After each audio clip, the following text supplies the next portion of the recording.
JEE mains 2024 में binomial theorem से बहुत ही आसान क्वेश्चन एक पूछा गया था। दिखने में थोड़ा कॉम्प्लेक्स सा लग रहा है, बट हम थोड़ा सा देखिए, थोड़ा सा पेशेंस रख के हमें अगर फॉर्मूले याद हैं तो हम बहुत इजीली इस क्वेश्चन को सॉल्व कर सकते हैं। कैसे करेंगे? ये जो एक्सप्रेशन लिखा है, इसको थोड़ा हम, ये 2 टाइम्स लिखा है ना, तो इसको हम थोड़ा सेपरेट करके लिखेंगे।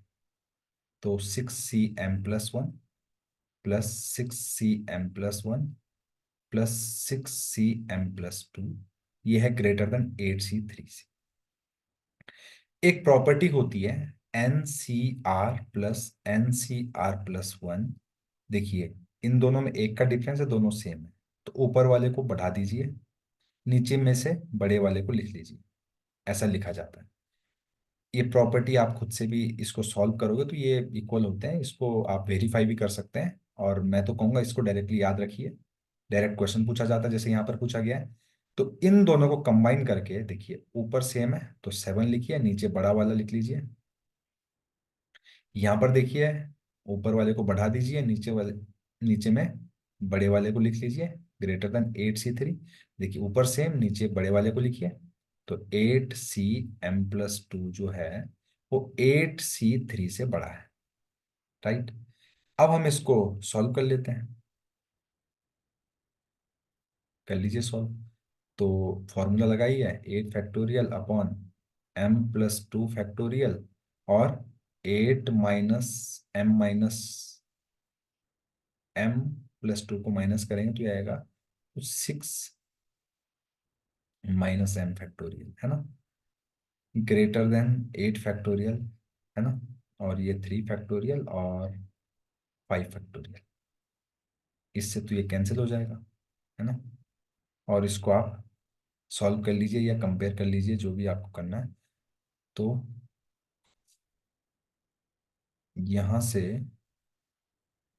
6 - m, किस किसी एक को, जैसे एक इसको 5 बोल बोल देंगे अगर आप, नहीं, यहाँ से तो यहाँ से नहीं मिलेगा।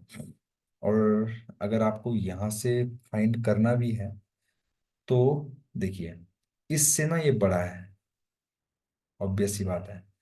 तो बड़ा है तो यहाँ पर, और m की वैल्यू हम लेंगे क्या? m की वैल्यू हम इंटीजर ही लेंगे। और चाहे तो आप यहाँ पर होल्ड करके भी रख सकते हैं इसको, है ना। ठीक है। तो यहाँ पर अगर m की वैल्यू आप ले लेंगे 2, तो 8c4 ग्रेटर देन 8c3 होता है ना। उसके अलावा कोई पॉसिबिलिटी नहीं है। कैसे नहीं है? m की वैल्यू आप 3 ले लीजिए, तो 8c5 हो गया। 8c5 और 8c3 तो बराबर होता है। उसके अलावा 8c6 की बात करेंगे आप, वो 8c3 से छोटा होता है। तो यहाँ पे ओनली वन पॉसिबिलिटी, m की वैल्यू 2। ये आप, यहाँ से मैंने आपको एक्सप्लेन कर दिया क्यों m = 2 ही ओनली वन ऑप्शन है।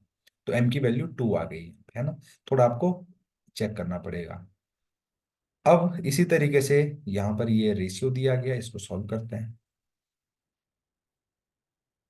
n - 1 P3/n P4 = 1/8 दिया गया है। और आपको NPR का फॉर्मूला पता होगा, n factorial upon n - r factorial. सही है। तो चलिए इसको हम सॉल्व करते हैं। तो n - 1 factorial upon n - 4 factorial upon n factorial upon n - 4 factorial. Right. अब इससे इसको आप मार डालिए, और इससे जब ये मरेगा तो 1/n बचेगा, 1/8 के बराबर। यहाँ से n की वैल्यू आ गई 8, और m की वैल्यू हमने निकाली 2। हमें वैल्यू किसकी निकालनी है? इस एक्सप्रेशन की। यानी कि n की वैल्यू हमने 10 कितनी निकाली? आई थिंक 8 निकाली है ना। 8 p m+1, m की वैल्यू 2 निकाली तो ये 3 हो जाएगा, प्लस 8+1 यानी 9c। m की वैल्यू हमने 2 निकाली। इसको हमने कैलकुलेट करना है। सिंपल है। इसको हम कैसे करेंगे? 8 फैक्टोरियल अपॉन 8 - 3 यानी 5 फैक्टोरियल, प्लस 9 फैक्टोरियल अपॉन 9 - 2 यानी 7 फैक्टोरियल। तो ये 8 × 7 × 6, अपॉन 1 × 2 × 3 करेंगे हम यहाँ पे। सॉरी, 5 फैक्टोरियल तो कैंसिल हो गया ना, और ये हो जाएगा 9 × 8। एक्चुअल में क्वेश्चन में यहाँ पे सी दिया गया, हमने जल्दबाजी, हाँ नहीं लिखा तो सी ही है, × 2 फैक्टोरियल भी लिखेंगे तो अपॉन में 2 आएगा। 9 × 8 = 32, 36, यानी कि इसका वैल्यू हो गया 36। और इसको 8 × 6 = 42, और 42 × 8 जितना भी होता है वो हम लिख लेंगे। तो अगर आप देखेंगे 42 × 8 शायद 336 होता है, और इन दोनों को अगर आप ऐड करेंगे तो आंसर आएगा 372। बाकी ये कैलकुलेशन वाला है, आप खुद से भी चेक कर लेना। और 372 यहाँ पर ऑप्शन में भी है, ऑप्शन नंबर 4। तो यही इस क्वेश्चन का आंसर है। अगर आपको सॉल्यूशन अच्छा लगे तो प्लीज चैनल को लाइक, शेयर और सब्सक्राइब करना बिल्कुल ना भूलें। Thank you very much.